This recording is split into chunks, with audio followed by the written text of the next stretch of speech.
Hey guys, so today we're doing some stewed peas with pigtail. So I have my pigtail here. I have 2 pounds of pigtail. I have some peas. I have round red peas mixed with kidney beans. I'm not sure if you guys can see that. So what I'm going to do, I'm going to go ahead and I'm going to boil my pigtail twice. And the pigtail is really salty. So I'm going to boil it twice and I'm going to put my peas to start pressuring in the meantime. So let's do this. So I'm going to put my peas to start pressuring. I'm pressuring my peas with garlic and pimento seeds until my pigtail is finished boiling. As I said, I'm going to boil the pigtail twice to get rid of some of the salt before adding to the pot.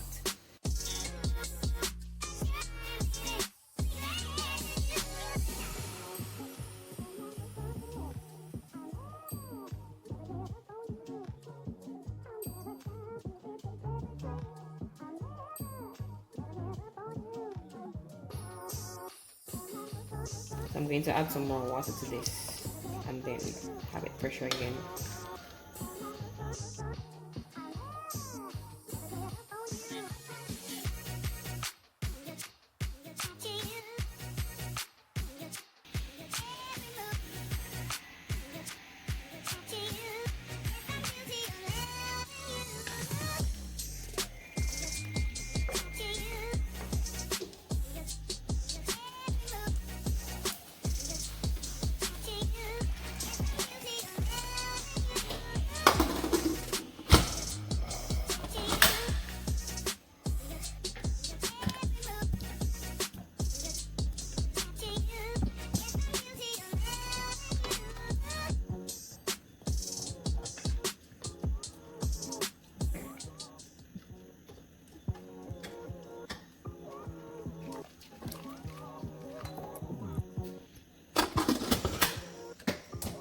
So what I'm going to do now, I'm going to actually crush some of it out so I can get that thick gravy. I'm using a fork, but this is the dog. Then we're going to add our pigtail back to this and then season the pot. So for seasoning, I'll be using some more garlic, green peppers, scallion, thyme, pimento seeds, and of course some coconut milk.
So I'm frying some plantains to go with my stew peas. I'll be having white rice, fried plantains, and some sliced avocados with my stew peas, and I'm super excited. So I'm about to plate my stew peas. Look at this, guys. It smells amazing, it looks amazing, and it tastes even better. Trust me. I can't wait for you guys to try this recipe, and don't forget to subscribe to my YouTube channel. It's Whitney's Kitchen Jamaica, and follow us on Instagram. It's Whitney's_kitchen_. Thank you so much for watching, and I hope you guys enjoy.